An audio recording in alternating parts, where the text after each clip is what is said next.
آپ पाकपतन शरीफ गए होंगे हाजी हजरत बाबा साहब के, वहाँ एक दरवाज़ा खुलता है जी जी।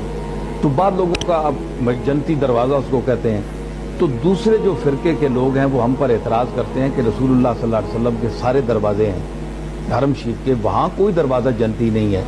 तो ये तुमने एक अपने बुजुर्ग का जन्नती दरवाज़ा बना लिया, क्या यहाँ से जो गुजर जाए बस जन्नती है, जो मर्जी करे? तो ये क्या फ़लसफ़ा है? तो मैं उनसे यही कहता हूँ कि ये मतलब नहीं है कि ये जन्नती है। हमारे हज़रत निज़ामुद्दीन औलिया एक बहुत बड़ी शख्सियत हैं, हम उन पर झूठ का वो इम्कान जो है वो उन पर नहीं तोहमत लगा सकते कि माज़अल्लाह उन्होंने इतना बड़ा झूठ बोला होगा। दूसरे दरीदा दान कह सकते हैं, हम तो नहीं कह सकते, नहीं है।